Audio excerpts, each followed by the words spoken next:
पाक सल्लल्लाहु अलैहि वसल्लम की बारगाह तक अबू सुफियान आए।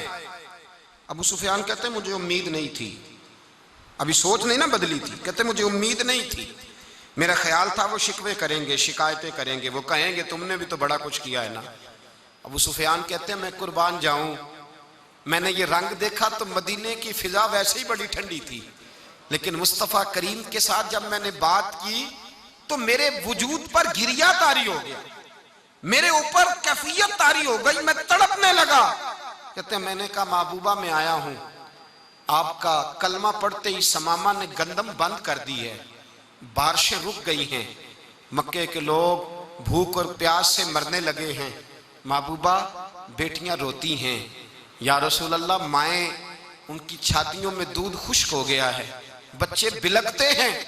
अबू सुफियान कहते हैं मैं दुश्मन था, सारे मक्के के लोग दुश्मनी करते थे, लेकिन जब मैंने ये लफ्ज कहे ना, अचानक मेरी नजर उठी तो मुस्तफा करीम की तो आंखें आंसू बरसा रही हैं। कहते मेरी बात भी मुकम्मल ना हुई, हुजूर ने पहले रुक्का मंगवाया, समामा के नाम, फरमाया पहले तू इन्हें गल्ला अपनी मर्जी से देता था, अब तेरे नबी का हुक्म है कि पहले से बढ़कर तूने गल्ला देना है। और फिर मेरे मुस्तफा ने हाथ उठाए। ओ भाई मुश्किल होता है, मुश्किल होता है, सगे भाई के लिए लोग दुआ नहीं करते, कहते मेरा शरीका है, सास बहू के लिए बहू सास के लिए दुआ नहीं मांगती, कहते इख्तलाफ है, लोग लोगों की जिंदगी नहीं मांगते, बीमारी में शिफा नहीं मांगते। अबू सुफियान कहते हैं आमना के लाल तेरे कुर्बान जाऊं। हुजूर ने हाथ उठाए और कहा है अल्लाह मक्के की संगलाख पहाड़ियों पे बारिश बरसा, ए अल्लाह खेतियां हरी कर दे, ए अल्लाह माओं की छातियों में दूध भर दे, अल्लाह औरतों को ताजगी दे दे, बच्चों को रानाई दे दे, फलों फूलों को ताजगी दे दे। अबू सुफियान कहते पहले हुजूर रो रहे थे और जब नबी पाक की दुआ देखी तो मैंने रोना शुरू कर दिया, मैंने रोना शुरू कर दिया। कहते वापस आया तो वो एहसास कि यार ये मैं किस शख्स से मिल के आया हूं, ये किस किस्म के आदमी से मिल के आया हूं, ये कैसा रंग है, ये किस किस्म का अंदाज है कि जिसको मैं पत्थर मारता रहा वो मेरे लिए दुआएं लेके बैठा हुआ है, जिसको सारी जिंदगी सताया है वो मेरे बच्चे के लिए रोता है, मेरी बेटी के लिए उसकी आंख में आंसू है, वो हमारे लिए तड़प रहे हैं। मेरे भाइयों, अबू सुफियान कहते हैं फिर दूसरा जलवा मैंने तब देखा जब हुजूर मक्के आए, और मैं तो आखिर तक लड़ने आया था ना, हुदैबिया तक। कहते हैं जब रसूल पाक मक्के आए और हुजूर ने ऐलान माफी किया तो बनता तो ये था कि मुझे सजा मिलती, लेकिन मेरे मुस्तफ़ा करीम ने फरमाया जो अबू सुफियान के घर में चला जाएगा मैं उसे माफ कर दूंगा। कहते हैं मैंने कहा ये मेरे लिए किस किस्म की सजा तजवीज की है कि मैं उम्र भर दुश्मनी करता रहा और यहाँ रंग अजीब है। हुजूर ने मेरे लिए ही एजाज लिख दिया, फरमाया जो अबू सुफियान की हवेली में दाखिल हो गया मैंने माफ किया। अबू सुफियान कहते हैं पता नहीं कितने पर्दे थे जो उठ गए, पता नहीं कितनी मंजिलें थी जो तय हो गई, पता नहीं कितने जलवे थे जिनका नजारा हो गया, और मैंने गौर से चेहरा देखा तो मेरी आंखों से पट्टी उतर गई और मुझे अब्दुल्ला के यतीम बेटे के पीछे मोहम्मद रसूलुल्लाह के जलवे नजर आने शुरू हो गए। इखलाकी कदरें जब मौजूद रहती, यहाँ तो लोग मरे हुए शख्स को मारते, यहाँ तो सड़क पर कितनी गिरावट है और कितना गिर गया है इखलाक उन लोगों का, एक्सीडेंट हो गया है, ट्रेन की पटरी से उतर गई है, चीखो पुकार है, आहें हैं, तड़पना है, रोना है, सिसकियां है, मां का बाजू कटा है पर वो चीखती है जरा मेरे बेटे का पता करो, बाप की आंखों में रेत पड़ गई है पर वो तड़पता हो मेरा बेटा था, चीखो पुकार हो रही है। पर जुल्म है उस कौम का कि जो बचाने वाले आए हैं वो पहले आते ही उनकी जेबें टटोल रहे हैं, उनके बटुए देख रहे हैं, गिरी हुई औरतों के ये आप उठाकर देखिए अखबारात, औरतों के गिरी हुई औरतों के कानों से बालियां नोची गई और उनके कान तक कट गए। ये इस कौम का हाल है। इकबाल कहते हैं जिन्हें आता नहीं दुनिया में कोई फन तुम हो और बेच खाते हैं जो बुजुर्गों का कफन तुम हो। तुम वो लोग हो जो कफनों पे सौदे करते हो, जो कब्रों पे सौदे करते हो, कि लोग तिजारतें करते हैं। इखलाकी पस्ती का ये आलम के लोग कब्रों पे सजदे करते हैं, बेटे बेच के दहेज खरीदते हैं। गरीब की बेटी रोज तड़पती है, रोती है, रोज सिसकियां लेती है, कि कहां से वो दरवाजा खुलेगा जब मैं भी जब सुहागन होंगी, जब मेरा बाप भी इज्जत के साथ मुझे रुखसत करेगा। और गरीब आदमी बेटी की शादी के बाद इतना दुखी रहता है, वो भी कम ही लोग जानते हैं, वो भी वही लोग जानते हैं जो इस मंजर से गुजरते हैं। हमारा इखलाकी मामला इस कदर ज्यादा तबाही का शिकार है। मेरे मुस्तफ़ा करीम सैयद आलम नूर मुजस्सम सल्लल्लाहु अलैहि वसल्लम जज्बात का ख्याल रखते, एहसासात का ख्याल रखते, तसव्वुरात का। ओ भाई, इससे बड़ा इखलाक का मुजाहरा कहां से लेने जाओगे? कि आमना के लाल फरमाते हैं मेरा दिल करता है नमाज लंबी पढ़ाऊं, नमाज अल्लाह की नमाज, दिल करता है लंबी नमाज पढ़ाऊं, मैं लंबी लंबी सूरतें तिलावत करूं, मैं खुल के रब करीम का कुरान पढ़ूं, मैं अल्लाह तबारक व तआला के कुरान मजीद के जायकों में खो जाऊं। लेकिन हुजूर फरमाते हैं नमाज में किसी बच्चे के रोने की आवाज आती है, किसी बूढ़े की हाय की आवाज आती है, किसी बीमार आदमी की हाय की आवाज आती है। नबी पाक फरमाते हैं मैं अल्लाह की नमाज छोटी कर देता हूं, अल्लाह के बंदों का ख्याल करता हूं। मैं रब की नमाज छोटी कर देता हूं, रब करीम के बंदों का ख्याल करता हूं। खुदा के बंदे तो हैं हजारों, बनू में फिरते हैं मारे मारे, मैं उसका बंदा बनूंगा जिसको खुदा के बंदों से। और मुस्नद इमाम मोहम्मद बिन हंबल की ये हदीस हद हो गई। सैयदना बिलाल हबशी रदी अल्लाह ताला अन्हु फरमाते कि यहूदी का गुलाम और बीमार, हजरत बिलाल कहते हैं हुजूर उसके घर जाया करते थे और उसके हिस्से का काम करके आया करते थे। कहते बीमार है, उसके हिस्से का काम महबूब करीम करते। फरमाते हैं जोर की नमाज का वक्त था, मैंने इकामत पढ़ी, व इन्नका लअला खुलुक़िन अज़ीम, मैंने इकामत पढ़ी, हुजूर जमात कराने लगे तो वो शख्स आ गया, कहने लगा महबूबा 2 मिनट, यहूदी का गुलाम हुजूर 2 मिनट 2 मिनट, चंद लम्हे 2 घड़ियां, क्या हुआ भाई? कहने लगा या रसूल अल्लाह सल्लल्लाहु अलैहि वसल्लम अगर आप चलें तो मेरी मुश्किल हल हो जाएगी, मैं बड़ा परेशान हूं। हद हो गई, कमाल हो गई। हजरत बिलाल कहते हैं सफ़े बनी हुई है, मस्जिद के बाहर भी सफ़े।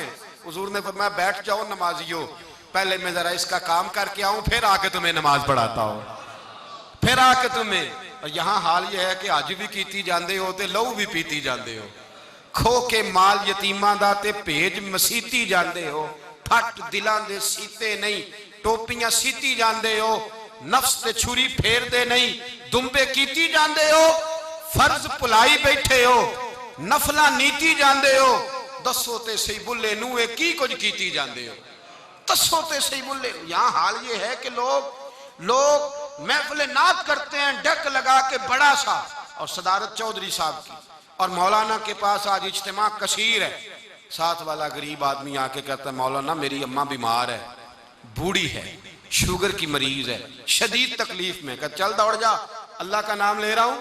ओ खुदा के बंदे, जब बंदों के लिए रसूलुल्लाह सल्लल्लाहु अलैहि वसल्लम ने ये एहसास फरमाया, हुजूर ने जब फरमा दिया कि तू इस तरह कर, नमाज छोटी कर।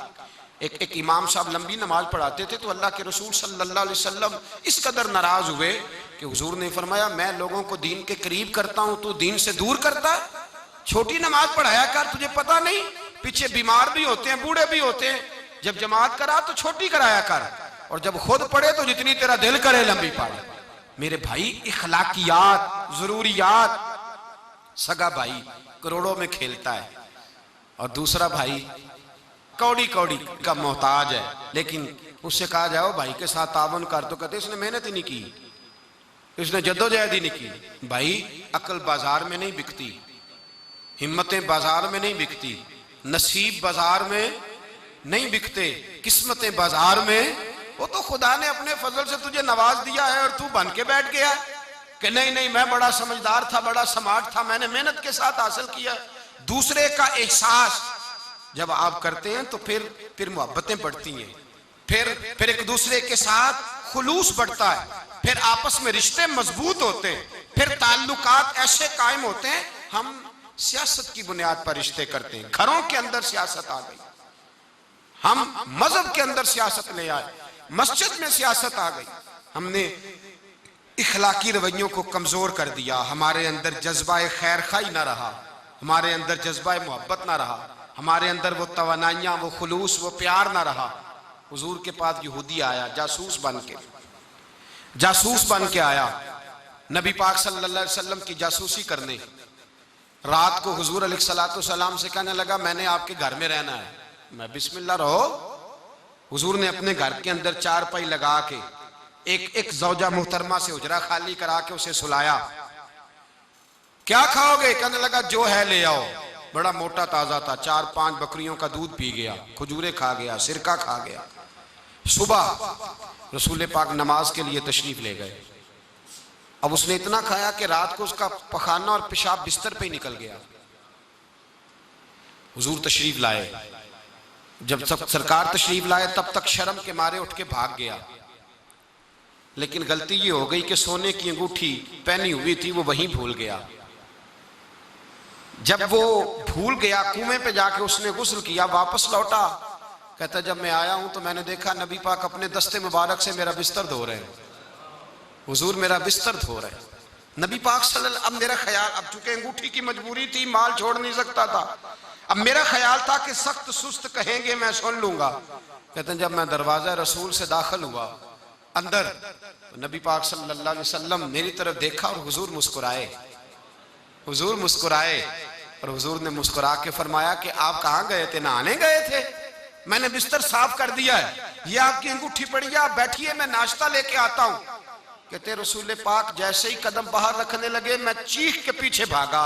मैंने बाजू थामा, मैंने कहा महबूबा मैं जासूसी करने आया था, मैं पता करने आया हूं पर मुझे पता चल गया है आप वाकई अल्लाह के सच्चे रसूल हैं। जिस कौम के अंदर इखलाकियात मौजूद रहते हैं उस कौम का गरीब परेशान नहीं होता, उस कौम में दुख नहीं पनपते। जिस कौम के अंदर इखलाकी कदरें, माल दौलत दुनियादारी, ये तो भाई बहुत सारी जगहों पे है। यहाँ लोग किसी को मार के गाड़ी भगा देते हैं, यहाँ लोग किसी को दुख दे के हंसते हैं, बूढ़े बाबे के ऊपर लोग कीचड़ डाल के मजाक उड़ाते, फबतियां कसते। मेरे रसूल पाक अलैहिस्सलाम ने अपनी कौम की इखलाकी तरबियत फरमाई, इल्म का दर्स दिया, आजी का दर्स दिया, इनकिसारी का दर्स दिया, वफा का दर्स दिया, एहसान मंदी का दर्स दिया, मेहमान नवाजी का दर्स दिया। नबी पाक सल्लल्लाहु अलैहि वसल्लम ने वादे की पाबंदी का दर्स दिया। एक सहाबी, हुजूर ने ऐलान नबुव्वत किया तो वो शाम में थे। जब नबी पाक सल्लल्लाहु अलैहि वसल्लम का ऐलान हुआ तो उसके बाद वो वापस आए। वापस आते ही कलमा पढ़ गए। तो अबू बकर सिद्दीक कहने लगे तूने पूछा ही कोई कुछ नहीं। कहने लगे मैं तो बड़ी देर का गुलाम हूं, इन्होंने ऐलान करने में देर लगी, मैं तो पुराना मुरीद हूं सरकार का। कहा वो किस तरह? कहने लगे हुजूर सल्लल्लाहु अलैहि वसल्लम से मैंने कुछ चीज खरीदी बहुत पहले, ऐलान नबुव्वत से बहुत पहले। तो कहते हैं मैं हुजूर को एक कुएं पे बिठा के ना, कुएं पे तो मैं चला गया। मैंने कहा अब यहां बैठिए मैं पैसे लेके आता हूं। घर जाके मैं भूल गया। एक दिन, 2 दिन, तीसरे दिन याद आया, तीसरे दिन याद आया। कहते याद आने पे भी मैं भागा नहीं। मैंने कहा वो कहाँ बैठे होंगे, चले गए होंगे, चलो फारिग होके जाता हूँ। कहते फारिग होके मैं गया। हजरत सैयदा खतीजतुल कुबरा रदी अल्लाह ताला अन्हा के दरवाजा नूर पे मैंने दस्तक दी। अम्मा जी अंदर से बोली कौन है दरवाजे पे? मैंने कहा मैं हुजूर से मिलने आया हूँ, मोहम्मद इब्ने अब्दुल्ला सल्लल्लाहु अलैहि वसल्लम की जियारत की खातर आया हूँ। तो कहते अम्मा जी अंदर से बोली, कहने लगी 3 दिन हो गए हुजूर तो घर ही नहीं आए। 3 दिन हो गए घर ही नहीं आए। कहते अब मैं कांपा दौड़ा उस कुएं पे गया और जब मैं वहां पहुंचा तो अल्लाह के रसूल बैठे थे। सरवर आलम सल्लल्लाहु अलैहि वसल्लम ने देखा तो इखलाक की वो बुलंदी, वो पहाड़, वो कदरें आली, यहां भी जलाल नहीं, यहां भी जुबान में तुरशरुई नहीं, तलखी नहीं, कड़वाहट नहीं। हुजूर ने फरमाया खैरियत तो थी, आप देर हो गई, मैं परेशान हो गया था, आपने मुझे बड़ी तकलीफ में डाल दिया। कहते वो मैंने पैसे थमाए, रातें भी होती तो मैं मुस्तफ़ा को सोचता, दिन भी निकलता तो मैं हुजूर को ही सोचता, सुबह शामें मैं तिलावतें ही हुजूर की करता। कहते ऐलान नबुव्वत के वक्त मुल्क के शाम चला गया, वापस आया तो किसी ने खबर दी उन्होंने ऐलान नबुव्वत किया है। मैंने कहा उन्होंने देर कर दिया, मैं तो बड़ी देर से कलमा पढ़ता हूं। जो ये इखलाकी कदरें रखे, ये रवैया रखे, जिसका ये हमारे यहाँ एक बहुत बड़ा मसला ये बन गया है कि लोग कहते हैं पैसा आना चाहिए, वो जहां से मर्जी आए। हमारे बच्चे नौजवान जिनके अंदर खुददारी होनी चाहिए थी, वो कहते हैं मालदार औरत से शादी करनी है चाहे उसकी गाड़ी का ड्राइवर ही बनना पड़ जाए। हमारी बच्चियां, और ये सोच आप कभी खोल के देखें तज्ज़िये पाकिस्तान की, जनरेशन के बच्चियां कहती हैं कि हमने शादी अमीर घर में करनी है, चाहे कुछ भी हो जाए। हुसूल दौलत के लिए लोगों का तर्ज सोच बदल गई है, नजरिया बदल गया। शादियां नहीं हो रही, तिजारतें हो रही। इखलाकी तौर पर इस कदर ज्यादा कौम नीचे चली गई, इस कदर ज्यादा। और फिर उससे आगे बढ़कर हमारा जो रवैया एहसान के मामलात में, हम लोगों से ताल्लुक नहीं बनाते, काम लेते। ये बड़ी इखलाक की गिरी हुई हरकत है। हम किसी बंदे को बतौर टिश्यू पेपर के इस्तेमाल करते हैं, सीढ़ी बनाते हैं किसी को ऊपर चढ़ने के लिए। एहसान का बदला कभी भी हम बतौर एहसान, किसी बंदे से काम होता है तो लोग आते हैं, तारीफ करते हैं, कहते क्या बात है आपकी, मेरी आंखें तरस गई। लेकिन उससे अपना छोटा सा मतलब हल करते हैं, उसके लिए दर्जनों और बीसियों झूठ बोलते हैं, जाने क्या क्या करते हैं। छोटा सा मसला, छोटा सा लालच। मेरे नबी पाक सल्लल्लाहु अलैहि वसल्लम किसी की छोटी सी नेकी का भी ख्याल रखने का हुक्म देते थे, छोटी सी नेकी का। हबशा नजाशी, हबशा का बादशाह, जब मुसलमान मक्के से हिजरत करके गए थे, मदीने आने से पहले तो उसने बड़ी कदर की थी। काफिरों की साजिश और शरारत के बावजूद मुसलमानों से नेकी की। उसके कुछ लोग हुजूर के पास आए मिलने के लिए मदीने। नबी पाक सल्लल्लाहु अलैहि वसल्लम ने तुर्की खैमा लगाया, अपने हाथों से अल्लाह के महबूब अलैहिस्सलाम उनके लिए खाना लेके जाते, उनकी खिदमत करते। सहाबा कहते हुजूर हमें हुक्म दे दें, हमें हुक्म दे दें, हमें। तो नबी पाक सल्लल्लाहु ताला अलैहि वसल्लम फरमाते नहीं, जब मेरे गुलाम गए थे तो इनके बादशाह ने बड़ी खिदमत की थी। एक दफा खिदमत कर दी, बात हो गई, चाय पिला दी, खाना खिला दिया, रहने को मकान दे दिया, मसला खत्म हो गया। लेकिन महबूबे पाक ने उस चीज का ख्याल रखला, असला नाल ये नेकी करिए और नस्ला ताक नहीं भुल दे, बेअसला नाल नेकी करिए ते फुल कंडिया नाल तुल दे। लोग भूल जाते, हल जज़ाउल इहसान इल्ला इहसान। यहाँ नेकी का बदला नेकी के साथ देने को तैयार नहीं। एक नेकी करो तो कहते हैं दूसरी भी करो, तीसरी भी करो, लालच बन गया। लोग इखलाकी कदरें भूलते चले जा रहे, भूलते चले जा रहे इखलाकी कदरें। मेरे मुस्तफ़ा करीम सैयद आलम सल्लल्लाहु अलैहि वसल्लम इतना ख्याल, सौबिया या सवैबा नाम की हुजूर की एक रजाई वालदा है, हुजूर को दूध पिलाया था। ये वही हैं जिनको अबू लहब ने इशारा करके आजाद कर दिया था। हुजूर अलैहिस्सलातु वस्सलाम को दूध पिलाया था, जब तक ये खातून हयात रही दूध पिलाया था कुछ देर के लिए। अल्लाह के रसूल बराबर तोहफे भेजते रहे, फरमाते मेरी रजाई माँ है, मेरे साथ नेकी की है, ख्याल रखा, छोटे से ताल्लुक का भी ख्याल रखा। टिश्यू बना लिया है ताल्लुकात को हमने, बस जरूरत पड़ी तो काम ले लिया, बस उसके बाद खत्म। और फिर अपनी आजाद की हद तक तो फिक्र है कि मेरे साथ ये ताउन करे, मैं उसके लिए इखलाकी रवैया किस तरह का रखता हूँ। ये हमारा एक जुमला मैं कहा करता हूँ, अगर आपको समझ में आ गया तो फायदा देगा। मैं अक्सर कहता हूँ हुकूक लेने की बात नहीं करनी चाहिए, हुकूक देने की बात करनी चाहिए। हुकूक मांगने वाला फकीर होता है, हुकूक देने वाला सखी होता है। हम फकीर बन के फिर रहे हैं, मेरा हक दे दो, मेरा हक दे दो। सखी बनो, को मेरी खैर है, मेरे जिम्मे जिस जिसके हक है मुझे बताओ, मैं अदा करने को तैयार। हमें तो सखी बन के निकलना चाहिए, कहना चाहिए बताओ भाई मेरे जिम्मे क्या है। रसूल कायनात सल्लल्लाहु अलैहि वसल्लम ना सिर्फ अपनी रजाई वालदा का ख्याल रखते, याद रखा जब वो इंतकाल कर गई, विसाल हो गया, तो फिर मेरे मुस्तफ़ा करीम अलैहिस्सलाम ने फरमाया ढूंढो उनका कोई रिश्तेदार तो नहीं मक्के में रहता। हुजूर हैं, फरमाया हमारा उनसे ताल्लुक था तो उनके ताल्लुक वालों से भी ताल्लुक है, हम उनके रिश्तों का भी ख्याल रखेंगे। तो भाई इखलाकी कदरें बहाल करें, अपने जहन को साफ रखें, सोच मीठी बनाएं, किसी के साथ खैर खाई का रिश्ता बनाएं, काम का रिश्ता ना बनाएं। हम लोग इस तरह की जिंदगी गुजार रहे हैं, इस तरह की कि बस मेरी जात है और उसके बाद फिर मेरी जात है और फिर मेरी जात है। खुदा मुझे ऐसी खुदाई ना दे कि अपने सिवा कुछ दिखाई ना दे। एक खातून रोने लगी, बूढ़ी अम्मा कहने लगी दुआ करें अल्लाह बच्चा दे। तो मैंने कहा कि भाई के बच्चे भी तो अपने बच्चे होते हैं ना, बोलिए होते हैं कि नहीं? बहन की बेटियां किसकी होती हैं? भाई यहां मामला ये है कि मेरे क्यों नहीं, मैं अपनी जात से शुरू होता हूं तो अपने आप पे खत्म होता हूं। अगर प्यार करना चाहे तो धरती में जितने बच्चे हैं सारे अपने ही हैं। अगर बेटी से प्यार करना चाहे तो सारी बेटियां बराबर ही होती हैं। अगर इंसान इखलाकियात को बहाल करे तो फिर वो एक खूबसूरत इंसान बनता है, वो शजरे सायादार बनता है, उसके पास आने वालों को छांव में मिलती है, फल भी मिलता है, ठंडक भी मिलती है, सुकून भी मिलता है। लेकिन अब हमारे यहाँ सायादार दरख्त